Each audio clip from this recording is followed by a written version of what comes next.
I watched my son-in-law, Laurent, unwrap the vintage pocket watch at Christmas dinner. His eyes narrowed. Then he turned to his mother and whispered in French. He probably bought this from a discount store. How embarrassing for Claire. My daughter didn't speak French. His mother smirked. The whole table went quiet. I'd spent 6 months hunting down that 1890 watch, the exact model Laurent's grandfather carried in World War I. Everyone waited for my reaction. I smiled, lifted my wine glass, and responded in flawless Parisian French. Actually, I bought it from Sotheby's auction house. The silence that followed my French response was so complete, I could hear the antique clock ticking in Laurent's dining room. Laurent's face went from smug satisfaction to absolute white in about 3 seconds. His mother, Brigitte, actually choked on her wine and started coughing violently. My daughter Claire looked around the table with complete confusion written across her face. "Dad?" she asked, her voice uncertain. "What just happened? What did you say?" I set my wine glass down carefully and looked directly at Laurent. His mouth was opening and closing like a fish pulled from water. I kept my voice calm and even. "Your husband just told his mother, in French, that I probably bought his Christmas gift from a discount store. He said it was embarrassing for you." Claire's face went from confused to shocked to angry in rapid succession. Her cheeks flushed red. "Laurent, is that true?" Laurent tried to recover, holding up his hands in a gesture of innocence. No, chérie. There was a misunderstanding. I was just commenting on the style, not the quality. Your father misheard." I reached into my jacket pocket and pulled out the documentation I'd brought with me.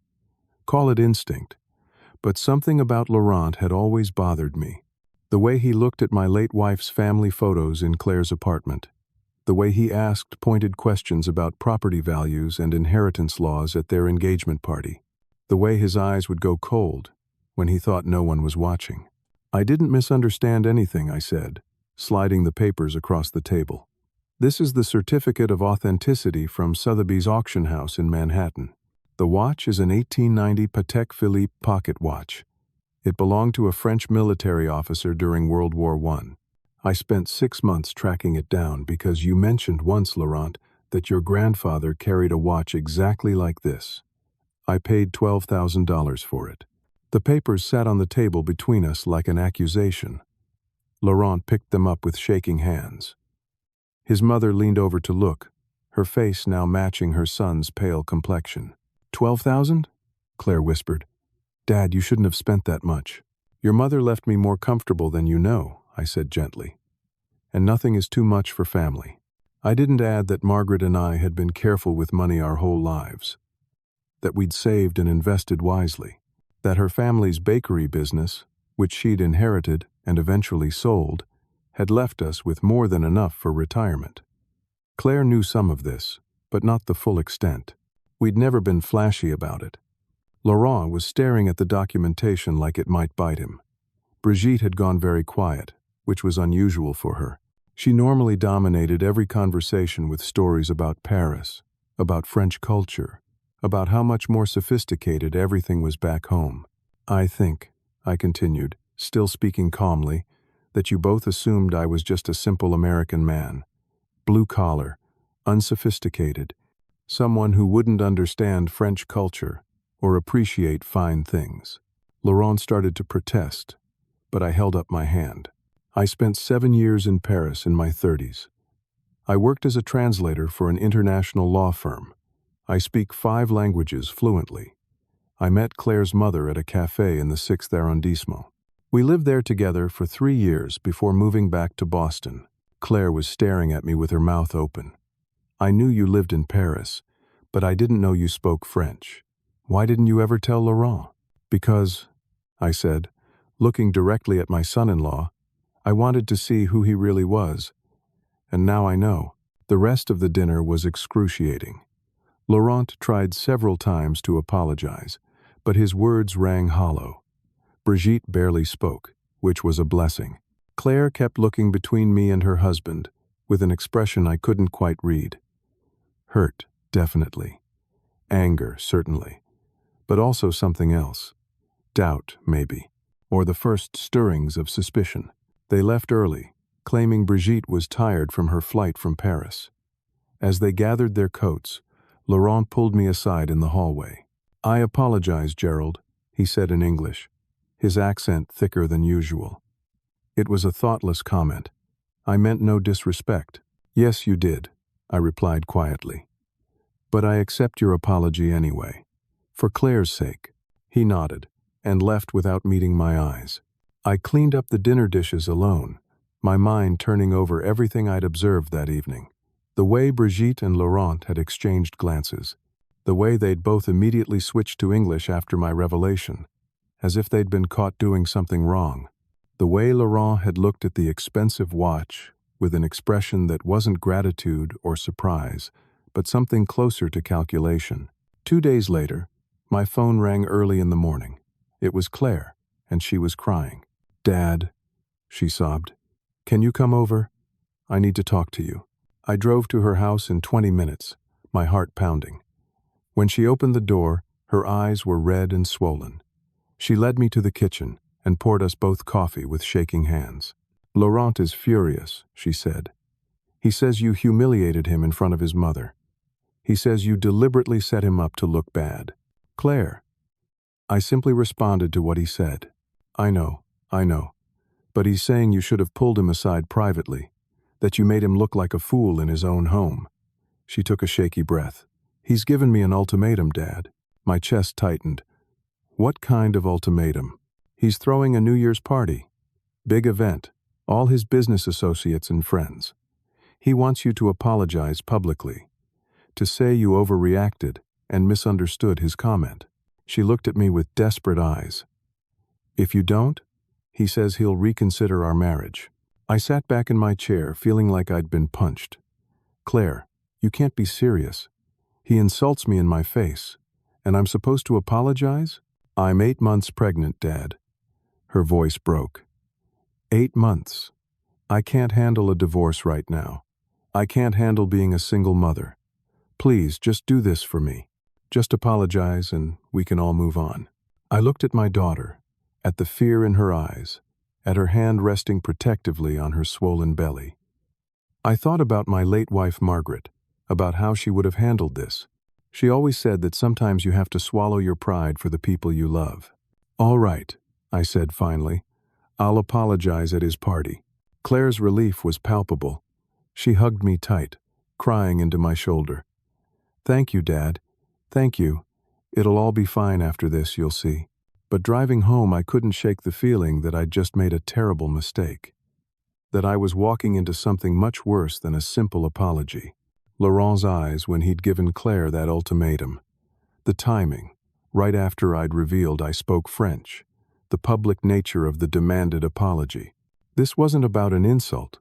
This was about power, about establishing dominance, about making sure I knew my place in their family hierarchy. And I just agreed to give him exactly what he wanted. The New Year's party was held at Laurent's townhouse in Beacon Hill, one of Boston's most expensive neighborhoods. The 3-story brick building must have cost well over $2 million, though I'd never asked. Laurent worked as an investment banker, and apparently he was very good at it.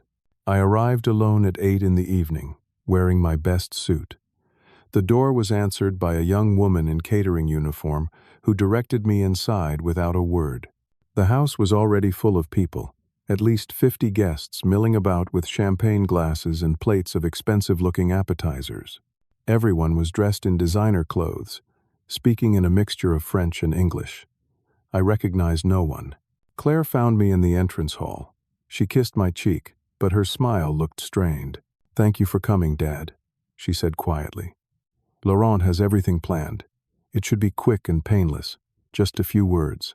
"Has everything planned?" I repeated, feeling a prickle of unease. What does that mean? But she was already being pulled away by one of Brigitte's friends, leaving me standing alone in a sea of strangers. I made my way to the bar and ordered a scotch, trying to ignore the feeling of dread growing in my stomach. At 9 o'clock, Laurent called for everyone's attention. The crowd gathered in the large living room, champagne glasses in hand. Laurent stood at the front, next to a projector screen I hadn't noticed before. Brigitte stood beside him, smiling. "Thank you all for coming tonight." Laurent began in English, though his words were clearly for my benefit since everyone else seemed comfortable in French. "We are here to celebrate the new year, but also to address a small family matter that has caused some tension." My unease turned to alarm. This wasn't how an apology was supposed to work. This felt orchestrated, planned. "Some of you know that my father-in-law Gerald had a misunderstanding with me at Christmas," Laurent continued. "Gerald comes from a very different background than many of us. He's a hard-working American man with strong values, but sometimes cultural differences can cause confusion." He clicked a remote, and the projector screen lit up behind him. My stomach dropped. The first image was of my childhood neighborhood in South Boston. Working-class row houses, narrow streets, chain-link fences. The second image was of Margaret's family bakery, a modest storefront in a middle-class area. The third image was of my current house, a small two-bedroom ranch I'd bought after Margaret died. "Gerald grew up in a working-class neighborhood," Laurent narrated, his voice sympathetic but condescending. "His late wife's family owned a small bakery. He worked as a translator, yes, but never at the level many of us would consider high-end clientele. His worldview is shaped by these experiences." The images kept coming. My old car, Margaret's simple engagement ring, our wedding photo, where we both looked young and happy and decidedly unwealthy.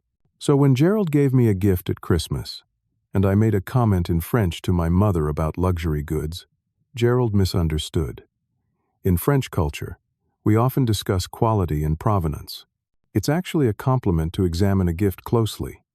But Gerald, not being familiar with these nuances, thought I was insulting him. The crowd was nodding along. Some were smiling sympathetically. I felt my face burning with humiliation and rage. Laurent turned to face me directly. "So tonight, I wanted to give Gerald the opportunity to address this misunderstanding, to help us all move forward as a family."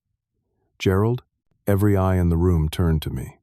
Claire was standing near the back, tears streaming down her face. She clearly hadn't known about the presentation. Brigitte, however, looked triumphant. I had two choices.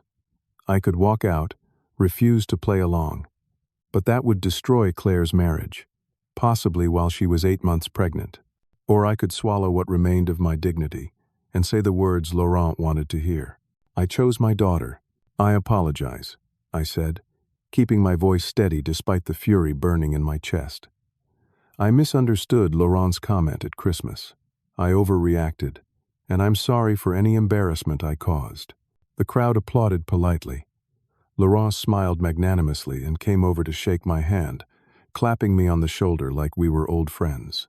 His grip was just a little too tight, his smile just a little too satisfied. "Thank you, Gerald," he said loudly. "Family is everything, yes?" I nodded, not trusting myself to speak further. As soon as I could politely escape, I left the party. I didn't say goodbye to anyone. I just walked out into the cold January night and drove home, my hands shaking on the steering wheel. When I got home, I found an envelope that had been slipped under my front door. My name was written on it in unfamiliar handwriting. Inside was a manila envelope containing several photographs. My hands trembled as I looked at them.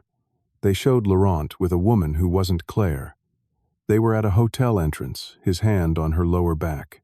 They were at a restaurant, holding hands across a table. They were walking down a street in what looked like downtown Boston, his arm around her shoulders. Each photo was dated. The most recent was from 2 weeks ago. Attached to the photos was a note written in French. "I thought you should know what kind of man your daughter married. A friend who sees clearly." There was no signature. I sat at my kitchen table until 3 in the morning, staring at those photos. My daughter was 8 months pregnant. She'd just watched me be publicly humiliated to save her marriage.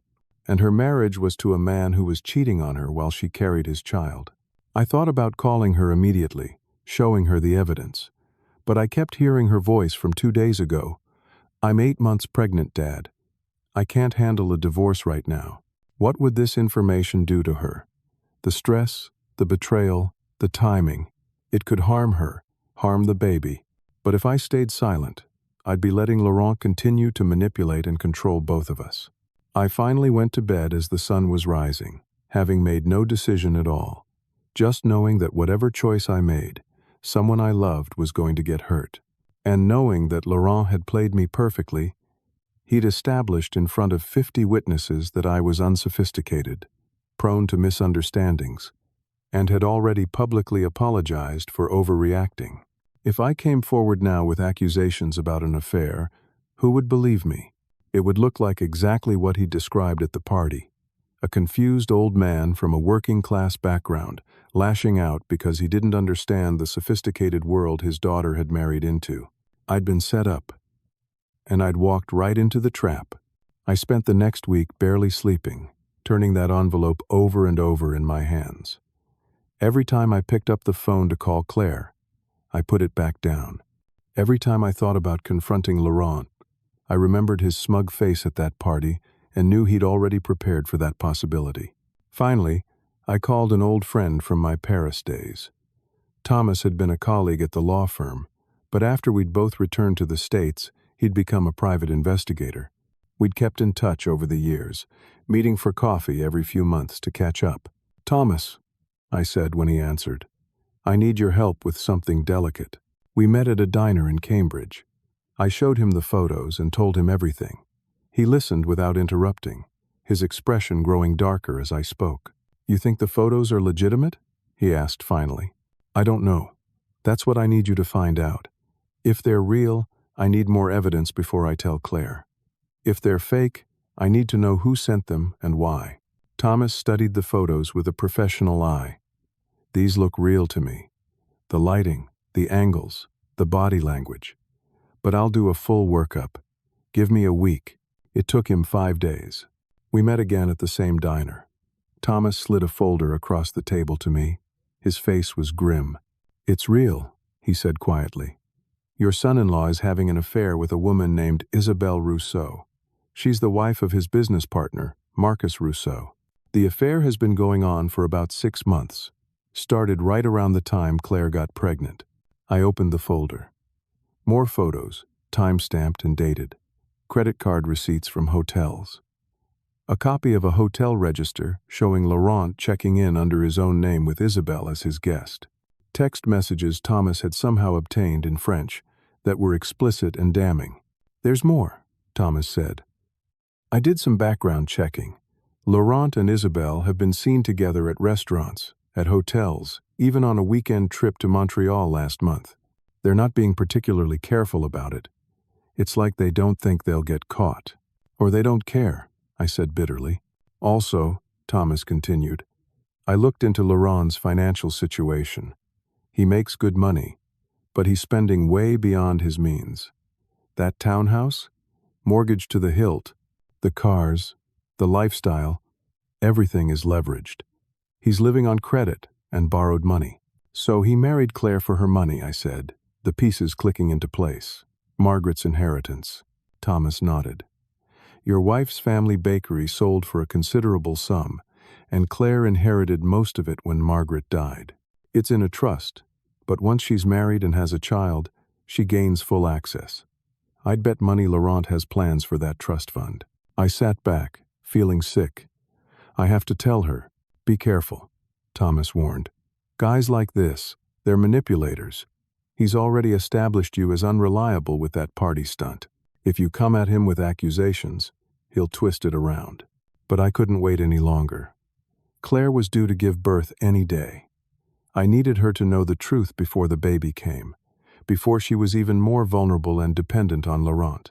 I drove to their townhouse that afternoon. Laurent's car wasn't in the driveway, thank God. Claire answered the door, one hand supporting her very pregnant belly. "Dad!"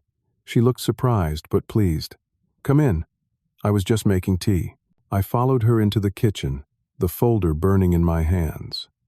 But before I could say anything, before I could show her the evidence, she turned to me with a radiant smile.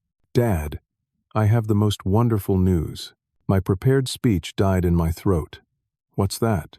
"Laurent just got promoted to senior partner at his firm. Can you believe it? And we found a house, a beautiful house in Newton with a big yard for the baby. We're putting in an offer this week. And even better, she was practically glowing. Laurent's mother is moving here from Paris. She's going to live with us and help with the baby. Isn't that amazing? I stood there, folder in hand, looking at my daughter's happy face. She was 9 months pregnant, due any day. She was beaming about her husband's promotion, about their new house, about her mother-in-law moving in to help. How could I destroy that? How could I tell her, in this moment, that her husband was cheating on her, that he'd married her for money, that his mother was probably part of the plan? "That's wonderful, sweetheart," I heard myself say. The folder stayed unopened in my bag.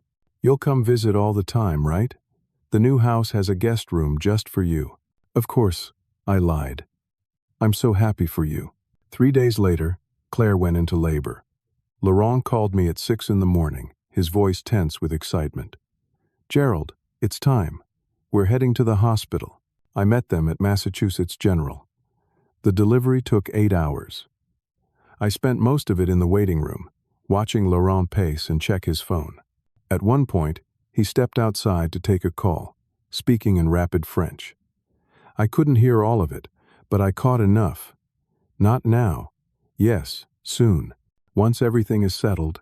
At 4 in the afternoon, my granddaughter was born. Sophie Marie, 7 pounds 3 ounces, with Claire's dark hair and what looked like Laurent's blue eyes. When I held her for the first time, everything else fell away. This tiny, perfect human being, my granddaughter. "Hello, Sophie," I whispered. "I'm your grandpa. I'm going to protect you, no matter what." Laurent was taking photos, calling family in France, playing the perfect father. Brigitte arrived 2 hours later, immediately taking over, pushing me aside to coo over the baby in French. I stepped back, watching Laurent with Sophie, knowing what I knew. That night, I left the hospital late, around 10 o'clock. Claire was sleeping, Sophie was in the nursery, and Brigitte had finally left. I walked to my car in the parking garage, exhausted and emotionally drained. That's when I saw Laurent. He was standing by his car, several rows over, talking on his phone. His back was to me. He was speaking French, and his voice carried in the empty garage. I stopped, ducking behind a concrete pillar. "Don't worry," Laurent was saying. "Everything is going according to plan. Once my name is on the house deed, and Brigitte is here to establish herself as primary caregiver, we can be more open about things. Claire is too dependent on me now, especially with the baby. And after that performance at the New Year's party, everyone knows where the power is in this family. Her father is irrelevant." It paused, listening. 6 more months, he continued. "Once we have the house, once Brigitte is established, once I have access to the trust fund, then we can start positioning for the exit. You'll finally have Marcus's money from the divorce settlement. I'll have Claire's trust, and we'll both have what we want." Another pause. "Isabel, trust me. Everything is under control." The old man already apologized publicly for being paranoid. If he tries anything now, he'll look insane. Claire will choose me over him, especially now that we have Sophie.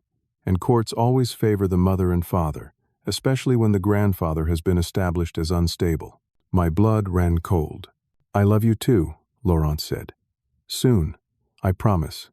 Just a little longer." He hung up and got in his car. I waited until he drove away before I moved. My legs felt weak. My hands were shaking. This wasn't just an affair.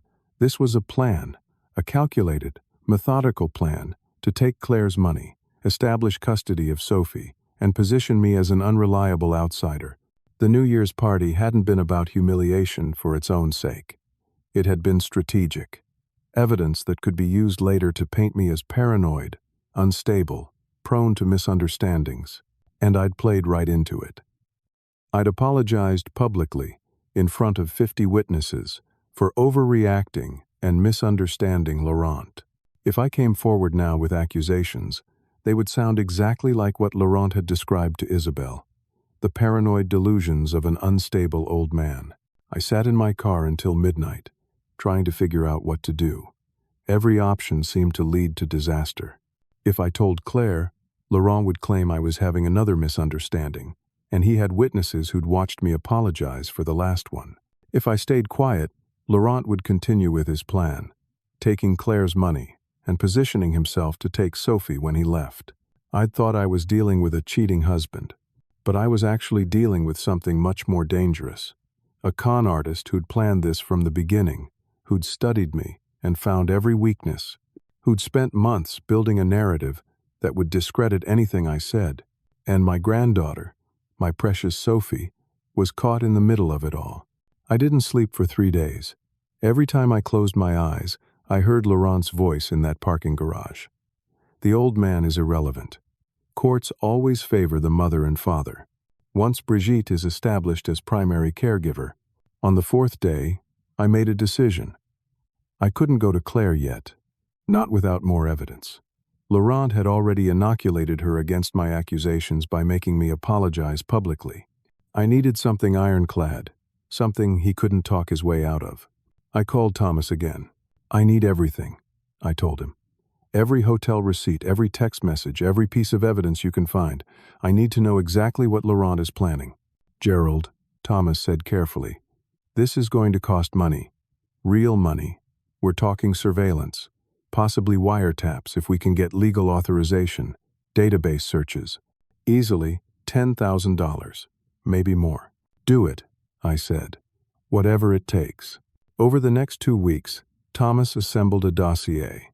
Laurent's affair with Isabelle, their plans to leave their respective spouses, Laurent's financial situation, which was even worse than Thomas had originally thought. The townhouse was mortgaged for 95% of its value. Laurent had maxed out 4 credit cards.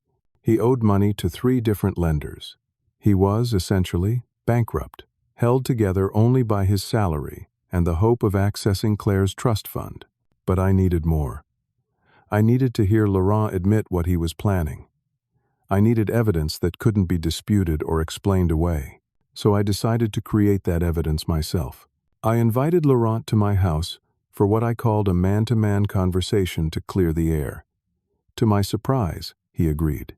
He showed up on a Thursday evening, dressed casually, smiling like we were old friends. I'd set up cameras in my study, hidden but recording everything. I'd also put my phone on the desk, recording audio as backup. Gerald, Laurent said warmly, shaking my hand. I'm glad you called. I've been wanting to talk, just the 2 of us. I have some concerns, I said, getting straight to it. About your relationship with Claire, about your plans for the future. His smile didn't waver. Of course. What concerns? I laid it out. The photos of him with Isabelle, the hotel receipts, the overheard conversation in the parking garage. Everything. Laurent's expression changed slowly, like watching a mask slide off. The warm smile faded. His eyes went cold and calculating. And then he started laughing. You recorded me? He said in French, his accent suddenly much thicker. You actually recorded me in the parking garage? I heard you, I said in French. I know what you're planning. He switched fully to French, speaking rapidly. You stupid old man, you think you're so clever, with your cameras and your private investigator. Let me tell you something about your daughter. And then he told me everything. He admitted that he'd targeted Claire specifically because her mother was dead, and I seemed like a weak, working-class fool who could be easily manipulated. He told me about studying our family for months, before even meeting Claire, learning about Margaret's inheritance, about Claire's trust fund, about my background.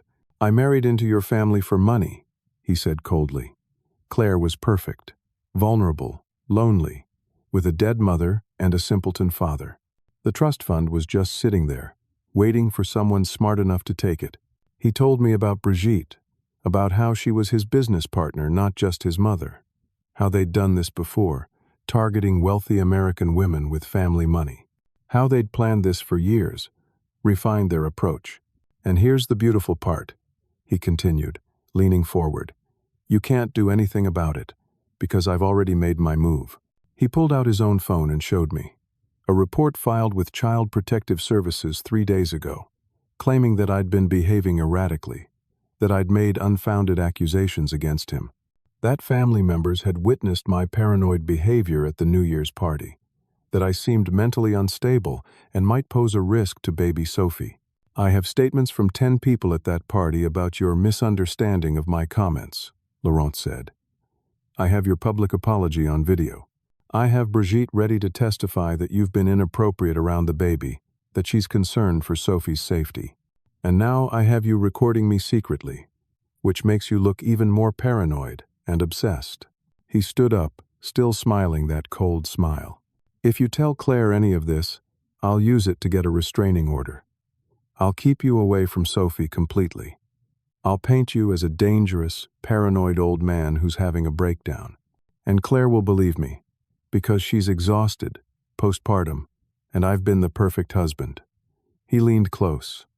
You've already lost, Gerald. You just don't know it yet. He walked to the door, then turned back.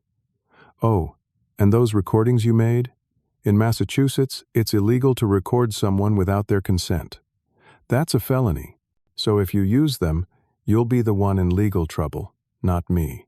He left, and I sat there in my study, surrounded by cameras that had just recorded my own confession to a crime. I'd been so focused on getting evidence that I'd walked right into another trap. Laurent had known I'd confront him. He'd prepared for it. He'd brought his own evidence, his own accusations. And now, anything I did would look like the actions of an obsessed, unstable person. The recordings I'd made were useless, worse than useless. They incriminated me. I sat there until dawn, trying to figure out how I'd been outmaneuvered so completely. Laurent was 3 steps ahead of me at every turn. He'd predicted my moves before I'd even made them. He'd turned my own evidence into proof of my instability. And my granddaughter, my little Sophie, was going to grow up with this man as her father, with Brigitte as her primary caregiver. While I was kept away, labeled as mentally unstable, unable to protect her, I had lost. Laurent was right about that, but I didn't know what else to do, except keep fighting. The fallout from my confrontation with Laurent came faster than I expected. Within a week, I found myself increasingly cut off from Claire and Sophie. My calls went to voicemail more often than not. When Claire did answer, she sounded distant, tired, stressed. "Dad, I'm sorry, but things are just really crazy right now," she'd say. "The baby isn't sleeping well, and Laurent's new position has him working long hours. Can I call you back later?" She never called back. I tried visiting their townhouse twice. The first time, no one answered the door, though I could see lights on inside. The second time, Brigitte answered. She looked at me with cold eyes and said in heavily accented English, "Claire is resting. The baby is sleeping.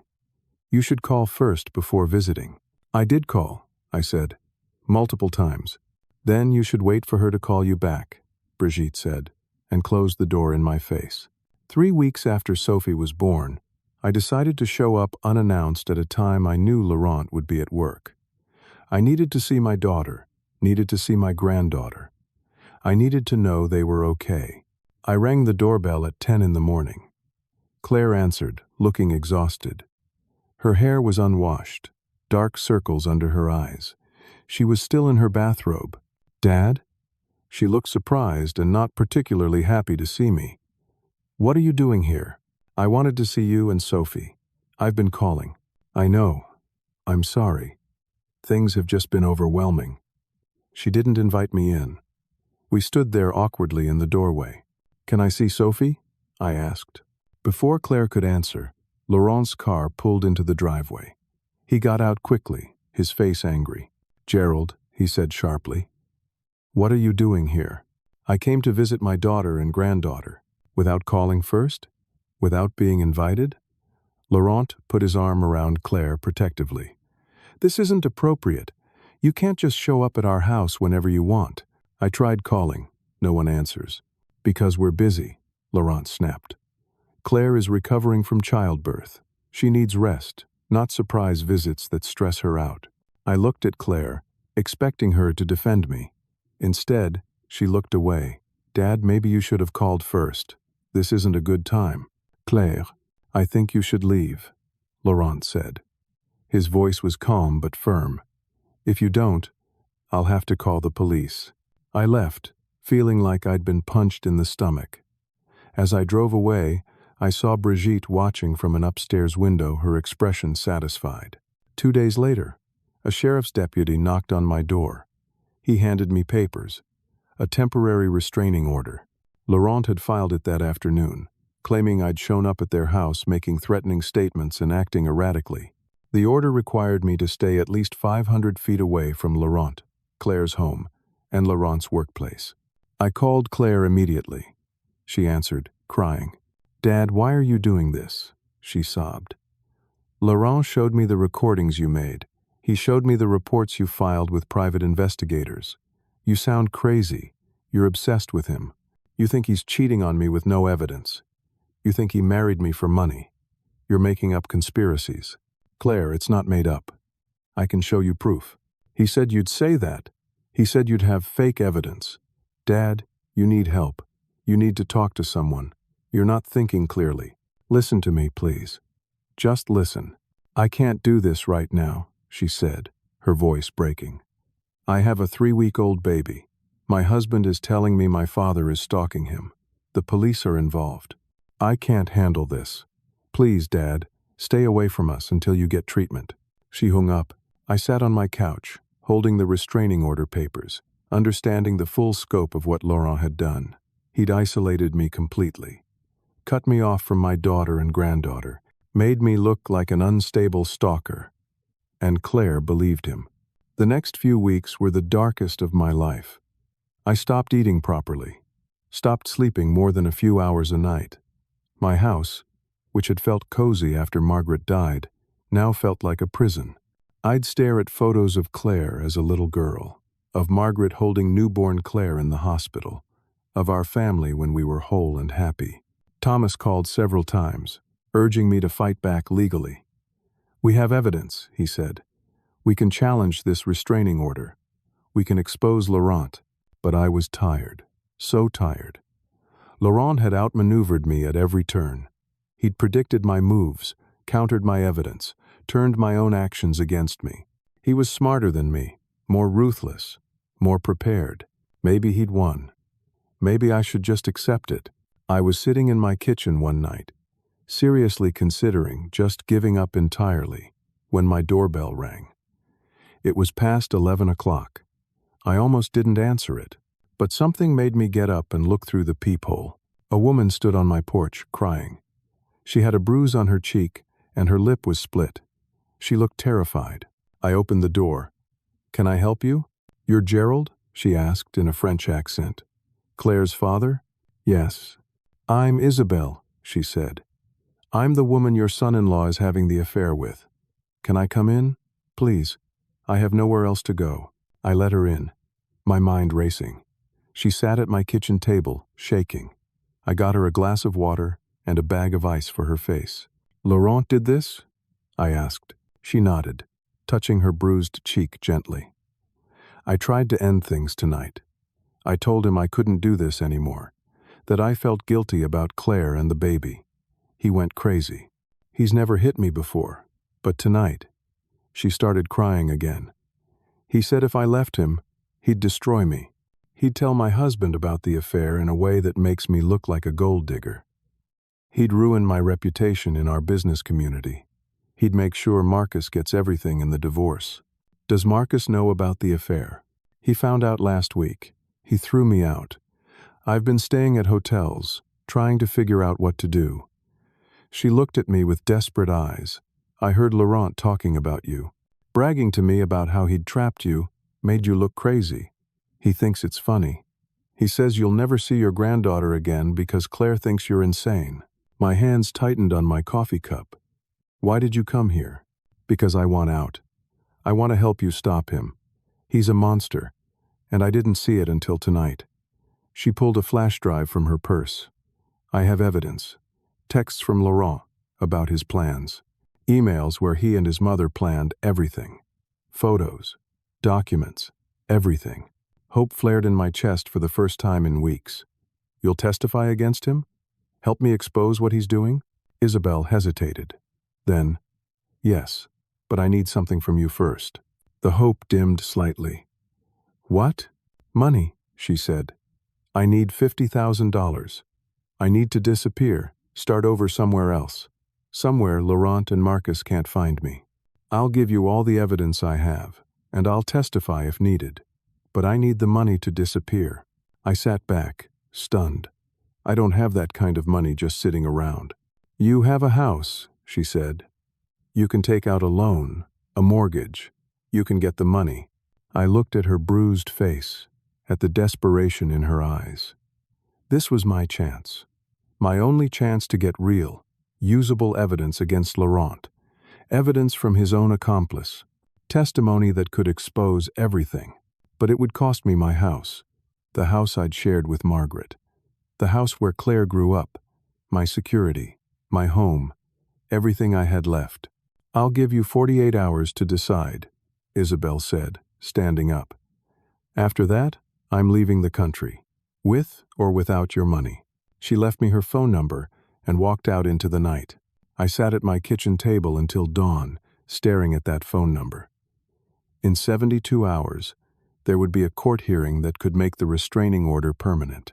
If I didn't act now, I might never see Sophie again. But if I mortgaged my house and Isabel disappeared with the money, I'd lose everything and have nothing to show for it. How did I know I could trust her?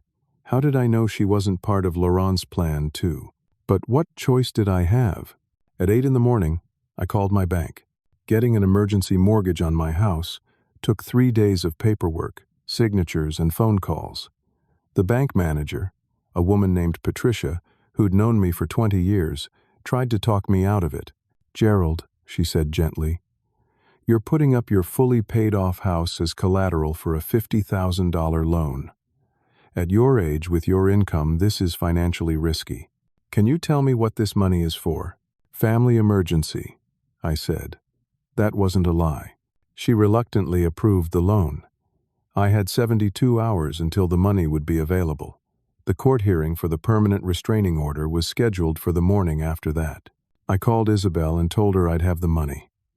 We arranged to meet the night before the hearing at a coffee shop in Cambridge. Neutral ground, public place. I'd give her a cashier's check. She'd give me the flash drive with all her evidence.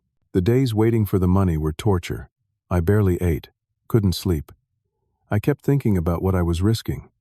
My house was the last thing I had from my life with Margaret. It was where Claire's bedroom still sat unchanged from her childhood. It was where I'd planned to live out my retirement, surrounded by memories of the family I'd built. And I was gambling it all on the word of a woman who'd been having an affair with my son-in-law, a woman I had no reason to trust. But I was out of options. This was my last chance. The night of the meeting, I arrived at the coffee shop early. Isabel showed up 15 minutes later, looking nervous. We sat at a corner table. I pulled the cashier's check from my jacket. She pulled a flash drive from her purse. "Everything is on here," she said.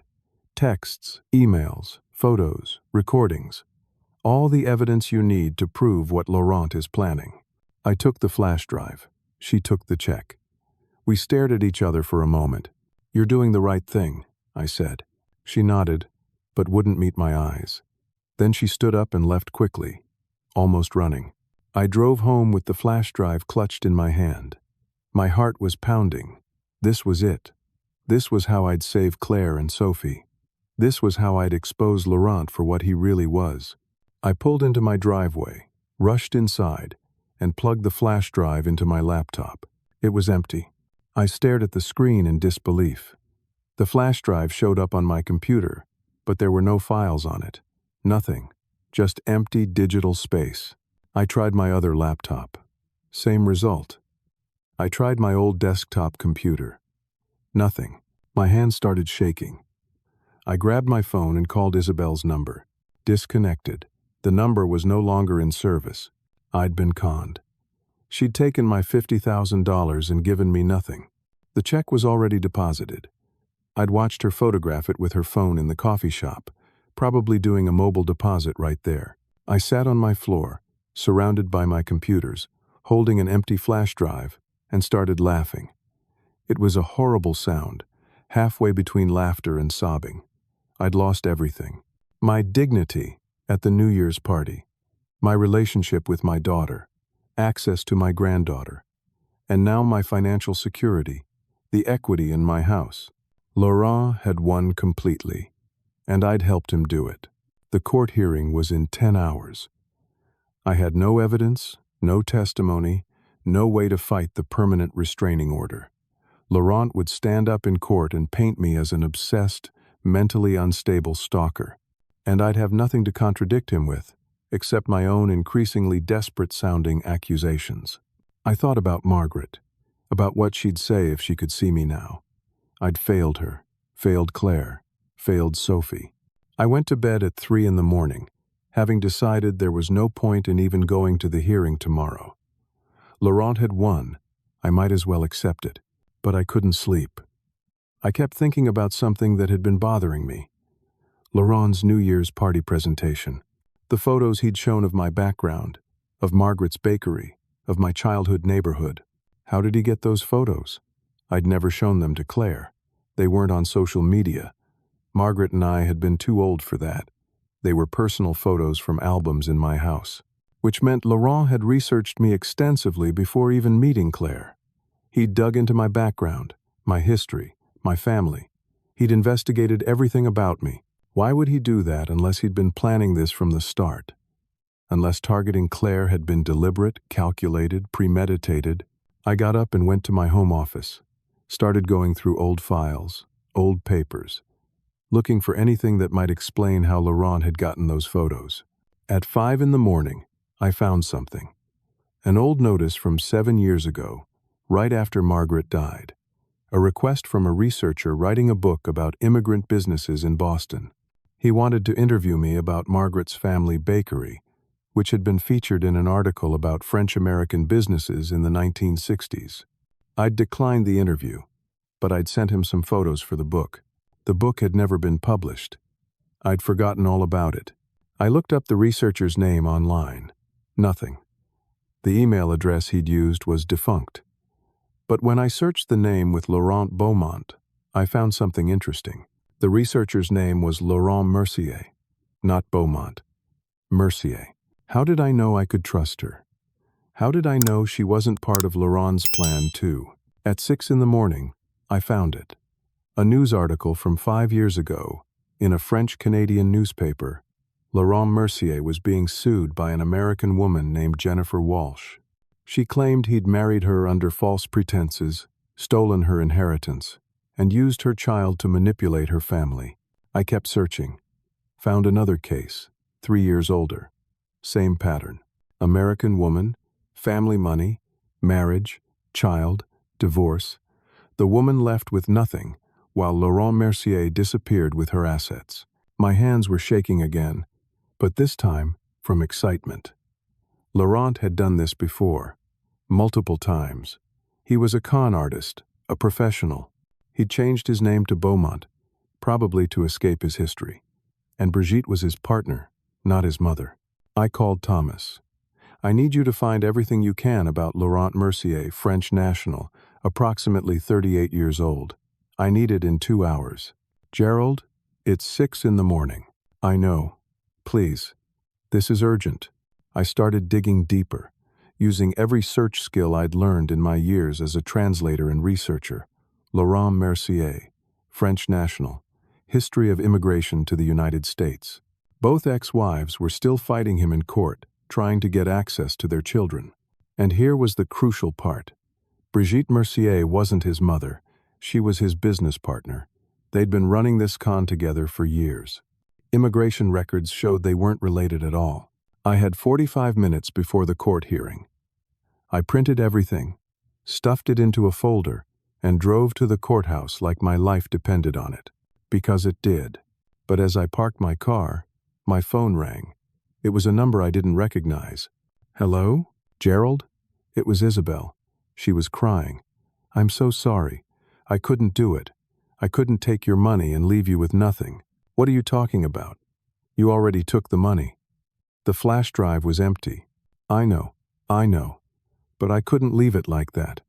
Look under your mailbox at home. There's another flash drive taped underneath. That one has everything. The real evidence. Everything you need. Why did you? Laurent made me do it, she sobbed. He planned the whole thing.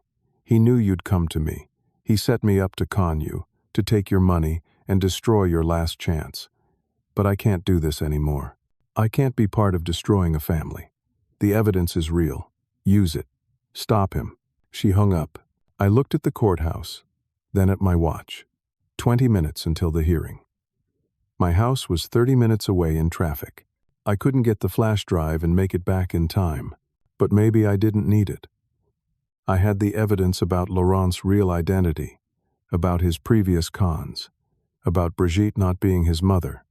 That might be enough. I ran into the courthouse, my heart pounding, hoping I wasn't too late to save my family. The courtroom was small and crowded. Claire was there, sitting next to Laurent. Brigitte sat behind them. Claire looked exhausted and sad. Laurent looked confident, almost bored. When he saw me walk in, his expression flickered for just a moment. Surprise, maybe, or concern. Then his confident mask returned. The judge was a stern-looking woman in her 50s, named Judge Richardson.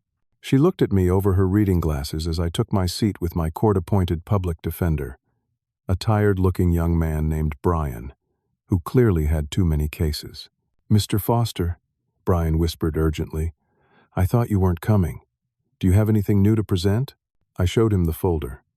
His eyes widened as he quickly scanned through it. "This changes everything," he whispered. "But we need to verify this. We need time." "We don't have time," I said. "This hearing is happening now." Judge Richardson called the court to order. Laurent's lawyer, an expensive-looking man in a designer suit, stood up first. He laid out the case against me methodically, the secret recordings I'd made, the private investigator I'd hired, my surprise visit to Claire's house, my unfounded accusations about Laurent's affair, the testimony of 10 witnesses at the New Year's party who'd watched me apologize for my misunderstandings.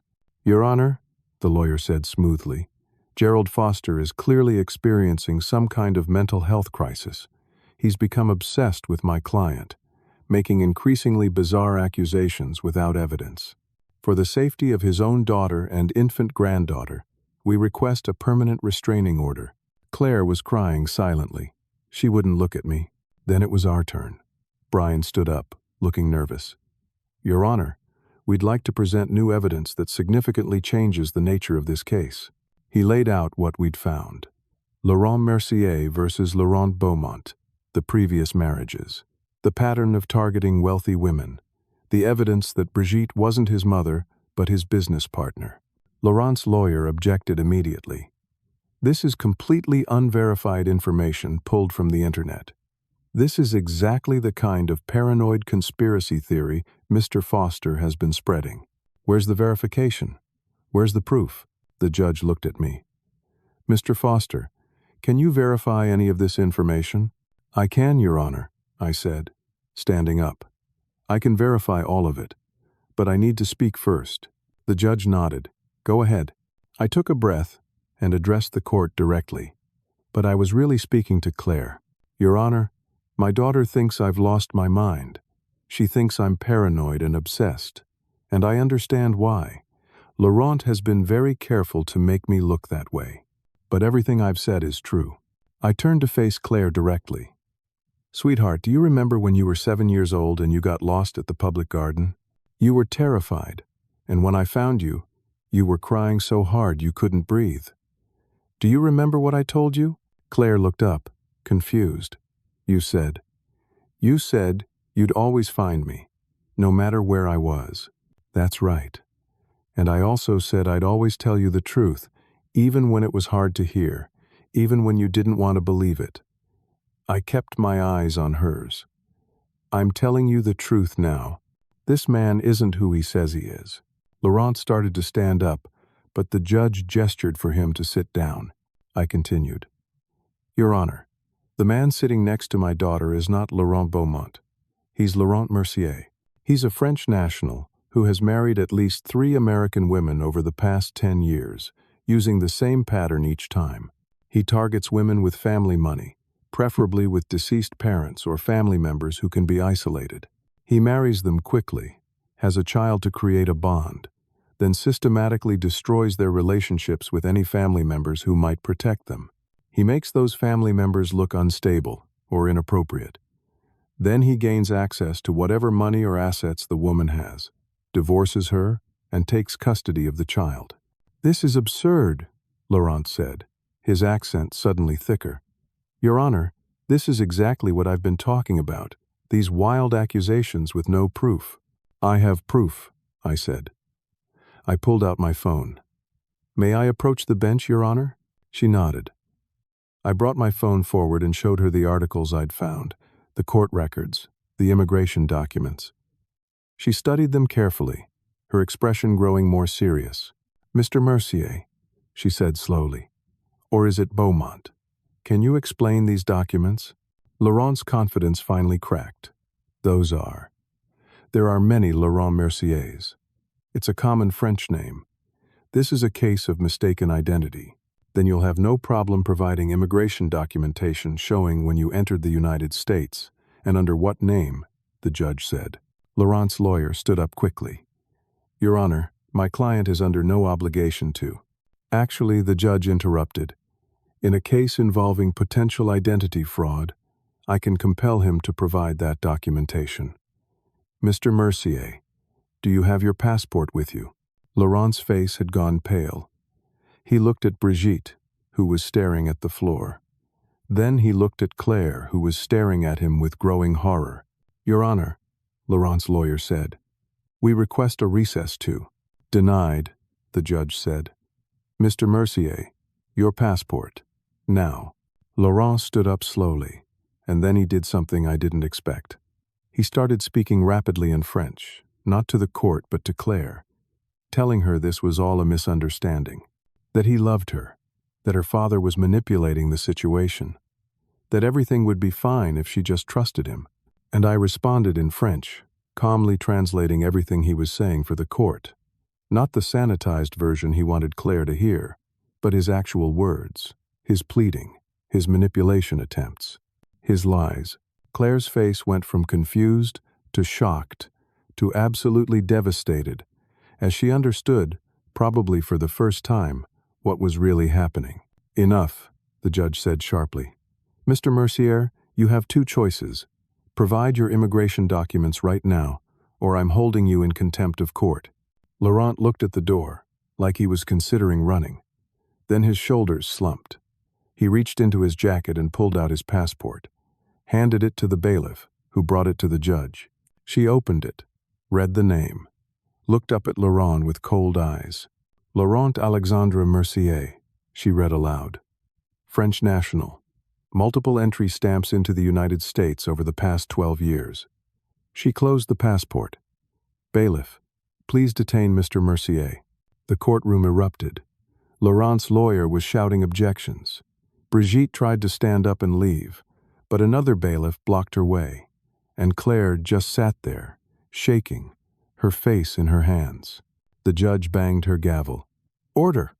Mr. Mercier, you are being detained for questioning regarding potential identity fraud, immigration violations, and conspiracy. The restraining order against Gerald Foster is dismissed immediately. Emergency custody of the infant Sophie Foster is granted to her mother, Claire Foster, with Gerald Foster having full visitation rights." She looked at me. "Mr. Foster, I apologize for what you've been through. This court was deceived." Laurent was being led away in handcuffs. As he passed me, he hissed in French, "This isn't over." "Yes, it is," I replied in the same language. Brigitte was also being detained. As they led her out, she refused to look at anyone. Claire stood up unsteadily. I moved toward her, and she collapsed into my arms, sobbing. I held my daughter while she cried, feeling her whole body shake with the force of her grief and betrayal. "I'm so sorry," she kept saying. "Dad, I'm so sorry. I should have believed you." "Shh," I said, holding her tight. "You have nothing to apologize for. He was a professional. He fooled all of us. But I chose him over you. I told you to stay away. I thought you were crazy. You were protecting your family. That's what mothers do. I understand. We stood there in that courtroom for a long time, just holding each other. Eventually, the judge cleared her throat gently. "Miss Foster," she said, her voice much softer now, "I'm ordering an emergency hearing for first thing tomorrow morning regarding permanent custody arrangements. I'm also ordering a full investigation into Mr. Mercier's activities. You may want to contact a family law attorney." Claire nodded, wiping her eyes. "Thank you, Your Honor." That evening, I drove to my house to retrieve the second flash drive Isabel had left. Sure enough, it was there, taped under my mailbox. I brought it inside and plugged it into my computer. This one wasn't empty. It contained everything Isabel had promised. Text messages between Laurent and Brigitte, planning the entire operation. Emails discussing how to target Claire specifically. Photos of Laurent with his previous wives. Financial documents showing how much money they'd stolen over the years. Recordings of Laurent discussing his plans, including his strategy for isolating me and making me look unstable. I copied everything and sent it to Thomas, to Brian, and to the FBI agent whose card Brian had given me at the courthouse. Then I drove to Claire's house. She'd asked me to come. When I arrived, she met me at the door with Sophie in her arms. My granddaughter was awake, her little blue eyes watching everything with infant curiosity. "Can you stay tonight?" Claire asked quietly. "I don't want to be alone in this house." "Of course," I said. We sat together in her living room. I held Sophie while Claire made tea. When she came back, we sat in silence for a while, just being together. "How did you figure it out?" she finally asked. I told her everything. The photos at the New Year's party that shouldn't have existed. The research request from 7 years ago. The name Mercier. The pattern I'd found. "And Isabel?" she asked. "Is she real?" "I think so," I said. "I think Laurent tried to use her to con me one last time, to take the rest of my money and leave me with nothing. But she couldn't go through with it. Or maybe she just wanted out. Do you think they'll find her?" "I don't know. I hope she's far away from all of this." Claire was quiet for a moment. Then, "I checked my trust fund access this morning, from Mom's inheritance. And?" Laurent had already filed paperwork to gain joint access. It would have gone through next week. She started crying again. He was going to take everything. Mom's bakery, everything she worked for, everything she left for me. And then he was going to take Sophie and leave. I didn't say anything, just moved closer so she could lean against me. "How did you keep fighting?" she asked. "When everyone thought you were crazy, when I turned against you, when you lost everything. How did you not give up?" I looked down at Sophie, sleeping peacefully in my arms. Because giving up wasn't an option. "You're my daughter. Sophie is my granddaughter. That's all the reason I needed." The next few weeks were a blur of lawyers, investigations, and court hearings. The FBI took over the case when they realized the scope of Laurent and Brigitte's operation. It turned out there were 4 victims total, not just 3. 4 women whose lives they'd destroyed. 4 children who'd been used as pawns. The previous victims reached out to Claire. They formed a support group, meeting once a week to share their experiences and help each other heal. Claire found it therapeutic to talk to women who'd been through exactly what she was experiencing. Laurent and Brigitte were denied bail. They were facing charges in multiple states: fraud, identity theft, conspiracy to commit fraud, immigration violations, and a host of other crimes. The prosecution was building a case that would likely result in significant prison time. Claire hired a good divorce lawyer. The divorce would be complicated, but with Laurent in jail and the evidence we had, custody of Sophie wasn't in question. I never got my house equity back. The $50,000 was gone, probably in some offshore account Isabel had set up. But I didn't care anymore. Claire insisted on helping me with the mortgage payments, but I told her to keep her money. I'd find a way to manage. For now, Claire and Sophie moved in with me. The house that had felt empty and lonely after Margaret died was suddenly full of life again. Baby sounds and laughter and family. 6 months after that awful court hearing, Laurent was sentenced to 15 years in federal prison. Brigitte got 12 years. The judge, a different one this time, was harsh in her condemnation of their crimes. "You targeted vulnerable women and destroyed families for financial gain," the judge said. "You used children as tools in your schemes. You showed no remorse and no conscience. This court finds your actions reprehensible and deserving of the maximum sentence." Claire and I were in the courtroom that day. As Laurent was led away, he looked at us one final time. There was no anger in his face anymore, just emptiness. That evening, Claire and I were in my kitchen. Sophie, now 18 months old, was taking her first real steps. She'd been working on it for weeks, and tonight she finally did it. She let go of the coffee table, wobbled for a moment, then took 3 shaky steps toward me before falling into my arms. "Papa," she said clearly. Her word for grandpa. Claire started laughing and crying at the same time. She did it. Did you see that? I picked up Sophie and held her close, breathing in her baby smell, feeling her little arms around my neck. "I saw it, sweetheart. You're so strong, so brave."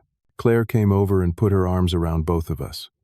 We stood there in the kitchen, the 3 of us together, and I felt something I hadn't felt in almost a year. Peace.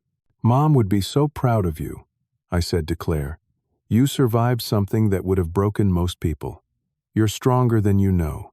Claire looked at me with tears in her eyes. I learned from the best. I looked at Margaret's photo on the wall, the one where she was laughing, her eyes full of light and joy. I could almost hear her voice. "You did good, Gerald. You protected our girl."